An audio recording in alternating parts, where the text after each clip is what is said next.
புதுவை மக்களே, உங்க friends and relatives பாண்டிச்சேரியில ஸ்டே பண்றதுக்கு ஹோட்டல் ரூம்ஸ் பாத்துட்டு இருக்கீங்களா? ஹோட்டல் செலவு நினைச்சு ரொம்ப கவலைப்படுறீங்களா? இனி அந்த கவலை உங்களுக்கு வேண்டாம். நாம மூலகுளம் KFC பக்கத்துல இருக்கிற யாஷ் வில்லா. இந்த 3 BHK வில்லால AC TV அட்டாச்ட் பாத்ரூம்னு ஃபுல்லி ஃபர்னிஷ் ஆகி கார் பார்க்கிங் வசதியோட உங்க பட்ஜெட்டுக்கு ஏத்த மாதிரி இருக்கு.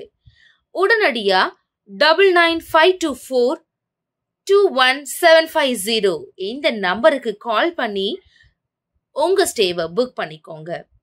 Yash villa, Kundasale main road, மேரி உழவர்கரை, புதுச்சேரி.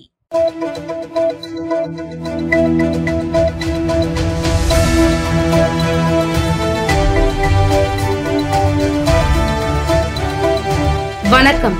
சக்தி சேனலின் புதுவையின் இன்றைய நிகழ்வுகள்.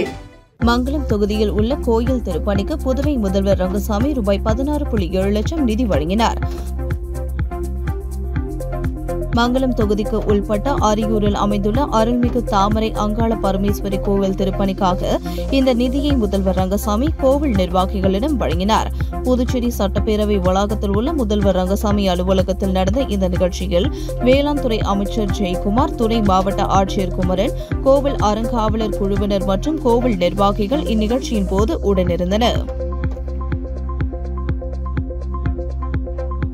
புதுச்சேரி அரசு சுகாதாரம் மற்றும் குடும்ப நலத்துறை மாநில சுகாதார இயக்கம் சார்பில் நடைபெற்ற பெண்களுக்கான மாபெரும் சுகாதார திருவிழாவை துணைநிலை ஆளுநர் கைலாஷ்நாதன் மற்றும் முதலமைச்சர் ரங்கசாமி ஆகியோர் துவக்கி வைத்தனர்.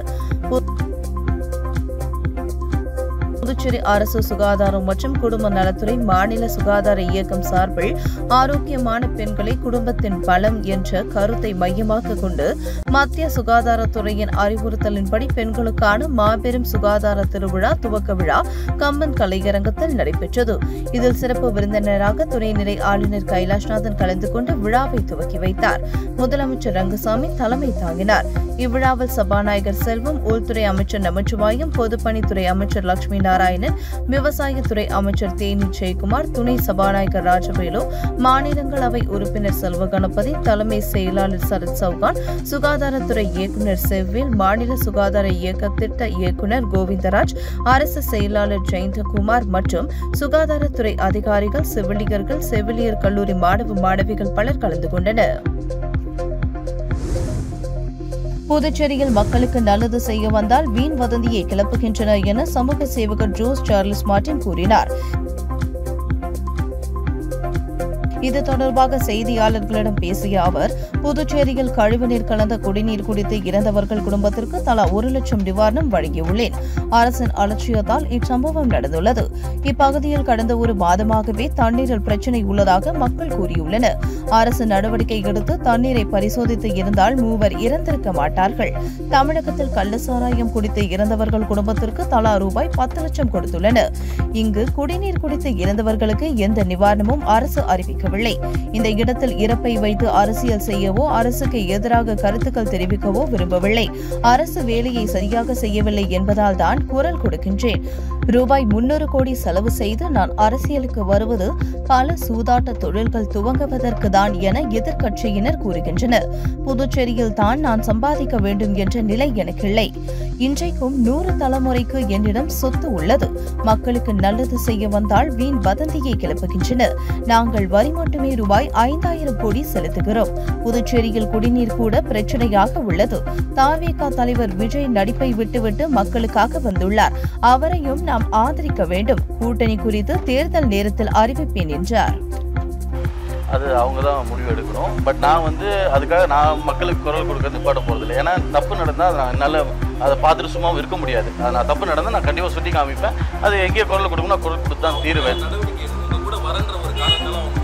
புரிய வரும். ஏன்னா நான் மக்களுக்கு நல்ல செய்துன்னு வரேங்க.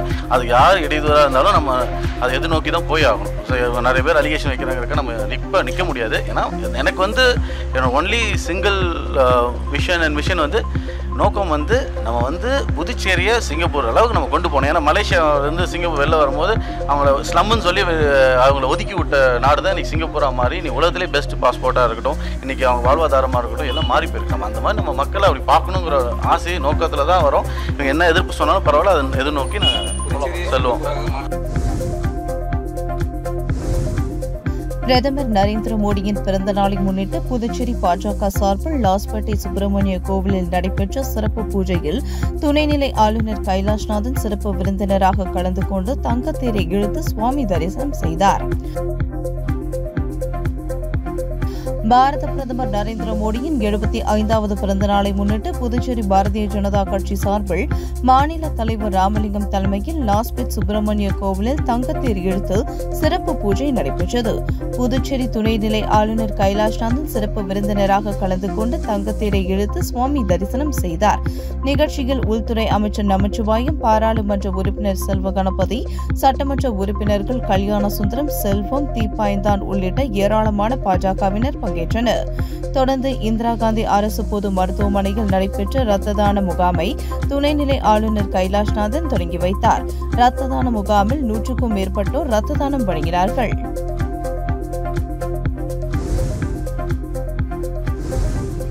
தந்தை பெரியார் ஈ.வே. ராமசாமி பிறந்தநாளையொட்டி காமராஜர் சாலையில் உள்ள பெரியாரின் திருவுருவ சிலைக்கு அரசு சார்பில் முதலமைச்சர் ரங்கசாமி மாலை அணிவித்து மரியாதை செலுத்தினார். அவரைத் தொடர்ந்து அதிமுக, திமுகவினரும் மாலை அணிவித்து மரியாதை செலுத்தினர். தந்தை பெரியாரின் 147வது பிறந்தநாள் விழா அரசு சார்பில் இன்று கொண்டாடப்பட்டது.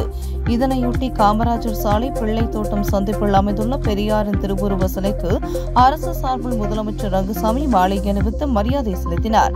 அவரைத் தொடர்ந்து பொதுப்பணித்துறை அமைச்சர் லட்சுமி நாராயணன், அரசு கொறடா ஆறுமுகம், சட்டமன்ற உறுப்பினர்கள் ரமேஷ், லட்சுமிகாந்தன் ஆகியோர் மாலை அணிவித்து மரியாதை செலுத்தினர்.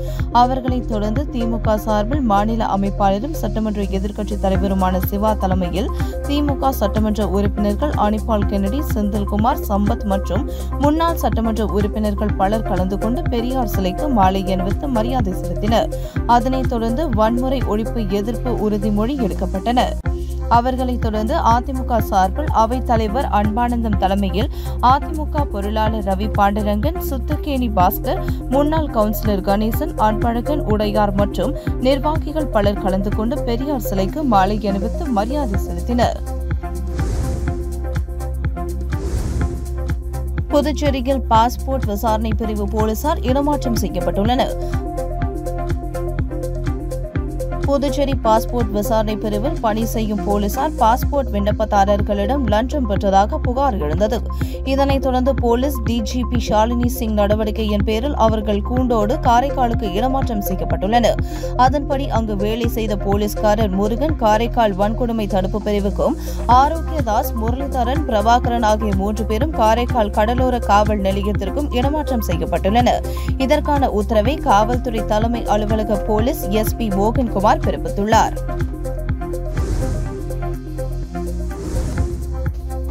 திருபுவனை தொகுதிக்குட்பட்ட செல்லிப்பட்டில் ரூபாய் 46.20 லட்சம் செலவில் சாலைகள் மேம்படுத்தும் பணியை அங்காளன் எம்எல்ஏ தொடங்கி வைத்தார். மண்ணாடிப்பட்டு கொம்யூன் பஞ்சாயத்து நிதியில் திருபுவனை தொகுதி செல்லிப்பட்டு கிராமத்தில் 46.20 லட்சம் ரூபாய்கள் ரெட்டியார் நகரில் உட்புற சாலைகளை மேம்படுத்துதல் மற்றும் பிள்ளையார் கோவில் வீதியில் சாலையை மேம்படுத்தும் பணிக்கான பூமி பூஜை நடந்தது. அங்காளன் எம்எல்ஏ தலைமை தாங்கி பூமி பூஜை செய்து பணிகளை தொடங்கி வைத்தார். மண்ணாடிப்பட்டு கொம்யூன் பஞ்சாயத்து ஆணையர் ஏழல்ராஜன் முன்னிலை வகித்தார்.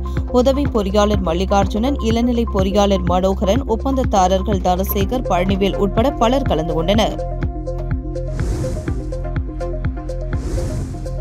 புதுச்சேரி மாநிலம் நெல்லித்தோப்பு தொகுதியில் சுத்தமான குடிநீர் வழங்க கோரியும் வாய்க்கால்களை தூர்வாராத ஆளும் அரசை கண்டித்து அதிமுக உரிமை மீட்பு குழு சார்பில் கண்டன ஆர்ப்பாட்டம் நடைபெற்றது.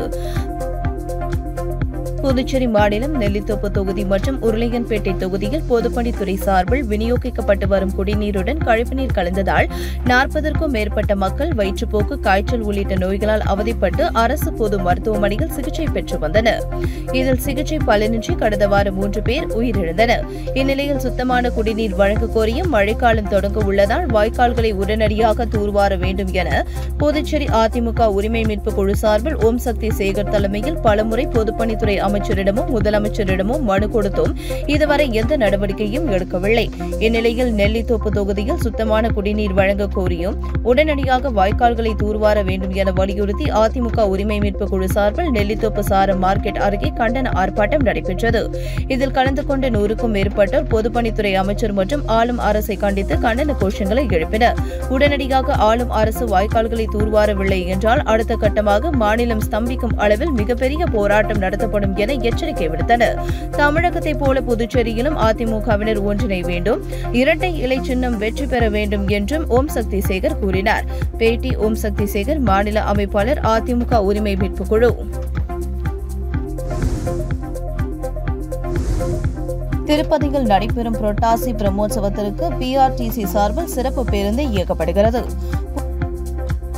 புதுச்சேரி பிஆர்டிசி மேலாளர் சிவானந்தம் விடுத்துள்ள செய்திக்குறிப்பில், திருப்பதியில் நடைபெறும் புரட்டாசி மாத பிரம்மோற்சவத்தையொட்டி பிஆர்டிசி சார்பில் இன்று முதல் அக்டோபர் 19ஆம் தேதி வரை சிறப்பு பேருந்து இயக்கப்படுகிறது.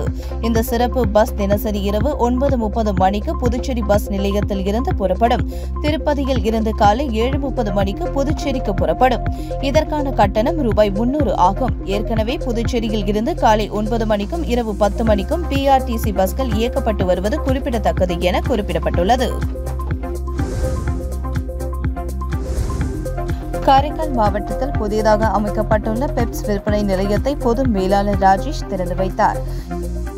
இந்தியா முழுவதும் 79 பிரத்யேக விற்பனை நிலையங்களுடன் உயர்தர மெத்தைகளுக்கான பெப்ஸ் நிறுவனம் செயல்பட்டு வருகிறது. கோயம்புத்தூரில் உள்ள 11 ஏக்கர் தொழிற்சாலையில் 40 ஆண்டுகளுக்கும் மேலான நிபுணத்துவத்துடன் உற்பத்தி நடைபெறுகிறது. மேலும் தமிழ்நாட்டில் 20 பிரத்யேக விற்பனை நிலையங்களை கொண்டுள்ள பெப்ஸ் விரைவில் இதனை 25ஆக உயர்த்த திட்டமிட்டுள்ளது. இந்த நிலையில் காரைக்கால் மாவட்டத்தில் 1750 சதுர அடி பரப்பளவில் புதிய விற்பனை நிலையத்தின் துவக்க விழா வெகு விமர்சையாக நடைபெற்றது. இதில் சிறப்பு விருந்தினராக பெப்ஸ் இண்டஸ்ட்ரீஸ் பொது மேலாளர் ராஜேஷ் திறந்து வைத்தார். திறப்பு விழாவை முன்னிட்டு பல்வேறு சிறப்பு சலுகைகள் அளிக்கப்பட்டுள்ளது. ஸ்ரீ வெங்கடேச பெருமாள் பக்தஜன சபா சார்பில் புரட்டாசி முதல் நாளை முன்னிட்டு திருப்பதி திருமலை பாத யாத்திரை செல்வதற்காக 300க்கும் மேற்பட்ட பக்தர்கள் மாலை அணிவித்து விரதம் இருக்கும் நிகழ்ச்சி இன்று தொடங்கியது. புரட்டாசி மாத முதல் நாளை முன்னிட்டு ஸ்ரீ வெங்கடேச பெருமாள் பக்தஜன சபா 33ஆம் ஆண்டு திருப்பதி திருமலை பாத யாத்திரை வருகின்ற 19ஆம் தேதி திருச்சிற்றம்பலம் பகுதியில் இருந்து திருப்பதி திருமலைக்கு பாத யாத்திரை புறப்படுவதற்காக புரட்டாசி மாதம் 1ஆம் தேதி பாரதி பூங்காவில் அமைந்துள்ள ஸ்ரீ பிரசன்னா வெங்கடேச பெருமாள் திருக்கோவிலில் மாலை அணிவித்து விரதம் இருக்கும் நிகழ்ச்சி இன்று வெகு சிறப்பாக நடைபெற்றது.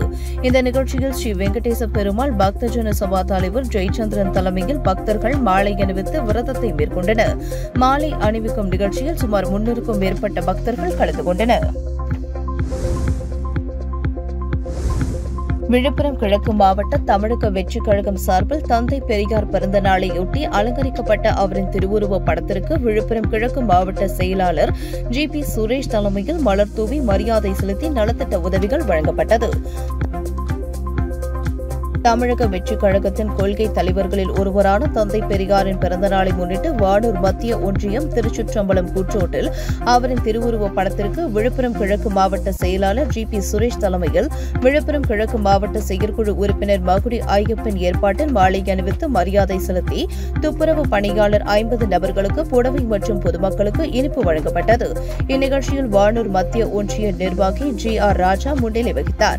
இந்நிகழ்ச்சியில் வானூர் மத்திய ஒன்றிய நிர்வாகி சதீஷ் என்கின்ற அபிஷேக், பார்த்திபன், கமலக்கண்ணன், வைத்தீஸ்வரி, தனலட்சுமி, ராம்குமார், அஜித்குமார் மற்றும் ஜெகன், முத்து, கந்தன், விஜய், சுரேந்தர், சிவா, முகில் சந்திரன், சுனில், மீனாட்சி மற்றும் மாவட்ட கிளை தோழர்கள் கலந்து கொண்டனர்.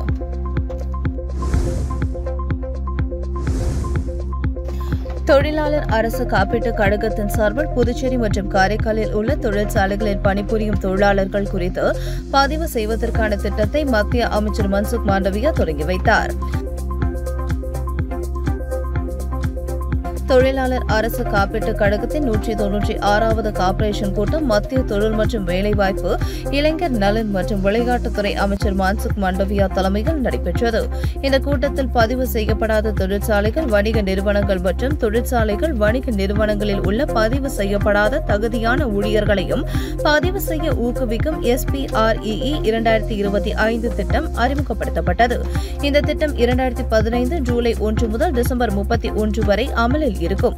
இதன் மூலம் தொழில் நிறுவன உரிமையாளர்கள் தங்களது நிறுவனங்கள் மற்றும் அதில் பணிபுரியும் ஊழியர்களின் விவரங்களை ESIC இணையதளம், ஸ்ரம் சுவேதா இணையதளம் மற்றும் MCA இணையதளம் ஆகியவற்றின் மூலம் டிஜிட்டல் முறையில் பதிவு செய்யலாம். முதலாளிகள் அறிவித்த தேதியிலிருந்து EG சமூக பாதுகாப்பு திட்டம் அமலுக்கு வரும். முந்தைய காலத்திற்கான பங்களிப்பு தொகை செலுத்த வேண்டிய அவசியமில்லை. அதற்குரிய அபராதமும் விதிக்கப்படாது. ஆய்வின் போது முந்தைய காலத்திற்கான எந்தவிதமான பதிவுகளோ அல்லது ஆவணங்களோ தாக்கல் செய்ய வேண்டியதில்லை. முந்தைய காலத்திற்கான எந்தவித சட்ட நடவடிக்கையும் எடுக்கப்படாது போன்றவை இந்த திட்டத்தில் முக்கிய அம்சங்களாகும். எனவே புதுச்சேரி மற்றும் காரைக்கால் மாவட்டங்களை சேர்ந்த தங்களது தொழிற்சாலைகள் மற்றும் தொழில் நிறுவன உரிமையாளர்கள் ஊழியர்களை பதிவு செய்ய இந்த திட்டத்தை பயன்படுத்திக் கொள்ளுமாறு கேட்டுக் கொள்ளப்படுகிறார்கள். மேலும் தகவலுக்கு அருகிலுள்ள ESI கிளை அலுவலகம் அல்லது புதுச்சேரி ESI மண்டல அலுவலகத்தை தொடர்பு கொள்ளலாம் என குறிப்பிடப்பட்டுள்ளது. உங்கள் சக்தி சேனலின் புதுவையின் அன்றாட நிகழ்வுகளை உடனுக்குடன் தெரிந்து கொள்ள சக்தி சேனல் புதுச்சேரி யூடியூப் சேனலை சப்ஸ்கிரைப் செய்து கொள்ளுங்கள். மறக்காமல் பெல் பட்டனையும் கிளிக் பண்ணுங்க, ஷேர் பண்ணுங்க, லைக் பண்ணுங்க. உங்கள் சக்தி சேனல்.